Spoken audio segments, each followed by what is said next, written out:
Although as Minister of National Defense, I had sighting reports of UFOs. I was too busy to be concerned about them at the time because I was trying to unify the Army, Navy, and Air Force into a single Canadian Defence Force. And that itself was a kind of battle to the finish. So this was not high on my agenda. But about 10 years ago, I started getting interested due to a young man from Ottawa sending me material on the subject. I told him I was too busy to read it, but he had confidence that someday I would. It took me a while to get around to reading it, but I took it for my summer reading in 2005 and was really impressed with what was contained in it. And what I thought to myself is there are huge issues here, huge issues. And the American people and the people of the world have a right to know what's going on because they're part of it. It's not just an isolated thing. I accept the invitation of Victor Vigiani, who's over here somewhere, and his cohort, Mike Bird, to speak to a symposium at the University of Toronto. And I said, UFOs are as real as the airplanes flying overhead. That gave me the dubious distinction of being the first person of cabinet rank in the G8 group of countries to say so unequivocally.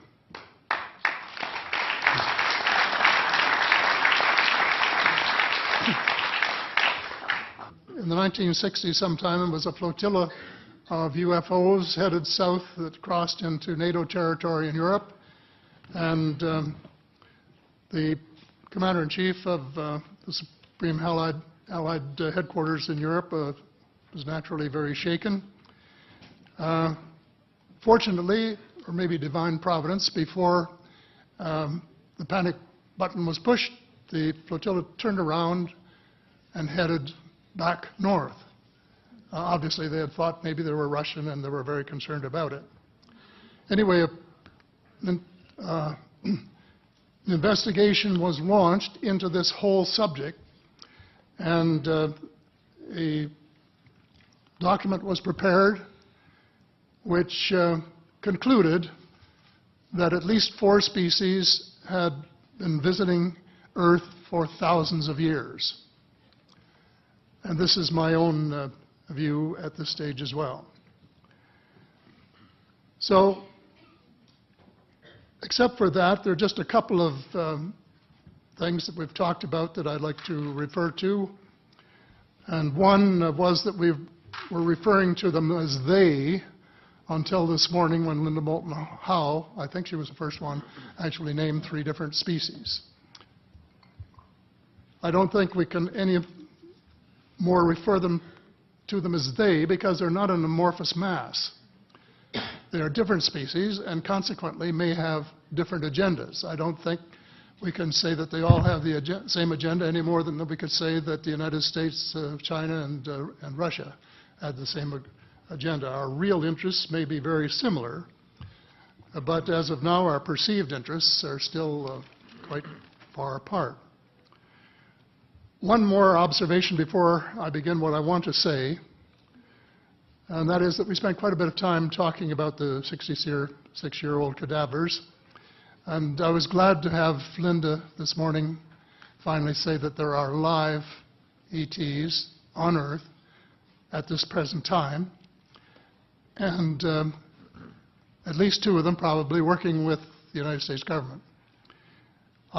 The other species that I learned about not too long ago was called the tall whites. And this is when Paula Harris broke the story just a few years ago. And through her good offices, I had the chance to talk for about 3 hours with former Airman Charles Hall and listen to this absolutely fascinating story of how he was working with, first of all, he was scared out of his skin, but after that, when he got to know them, how he was working with, and finally they became to trust each other and have a good working relationship with the tall whites at the gunnery range at Indian Springs in Nevada, and these tall whites were living on United States Air Force property and working in cooperation with the United States Air Force and sharing technology with them. He wrote a book, incidentally, called Millennial Hospitality. There are 4 different versions, but Paula says that Millennial Hospitality number 2 is the best. I think that's the one I read, and it's a very interesting read if you want to sort of get inside the problem of what it's like to bump into these people floating across the terrain in the desert. Well, enough on that for now. My interest is in full disclosure. And my only caveat is I think probably I would say 95 to 98% full disclosure. I know of 1 or 2 things that I'm not sure should be in the public domain, at least yet. They will be someday, I'm sure, but not maybe immediately. But just as children survive the idea of the Tooth Fairy and Santa Claus when they become adult, I think that tax-paying citizens are quite capable of accepting the new and broader reality that we live in a cosmos teeming with life of various sorts. The fact that some other civilizations are more advanced than we are may be humbling. It exists, and it's being kept secret by the same vested interests who control our destiny. Who are these vested interests, and what are they up to? Well, Senator, you were talking about a military junta.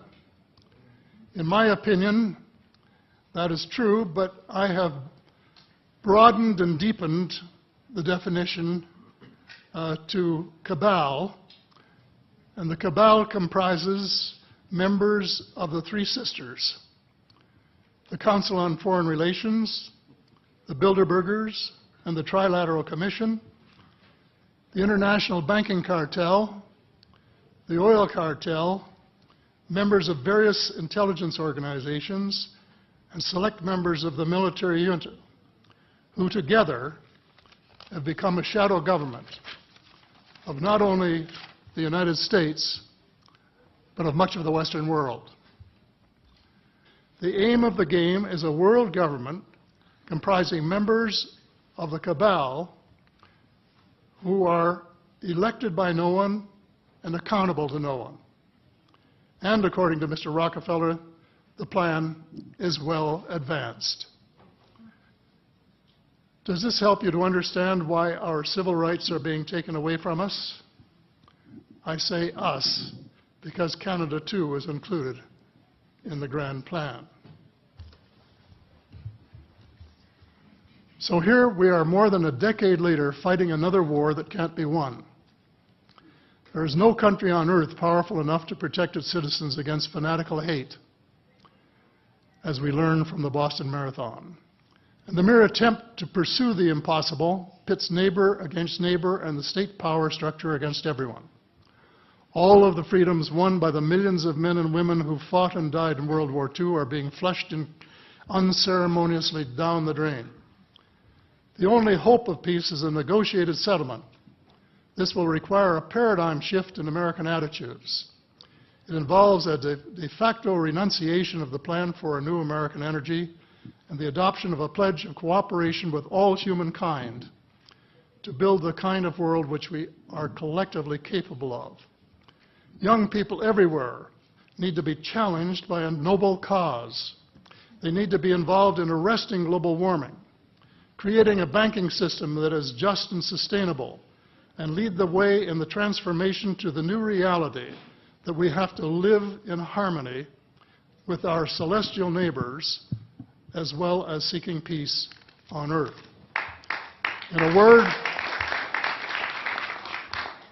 word, we have to become spiritual beings and practice the one tenet that the world's major religions have in common, and that is the Golden Rule.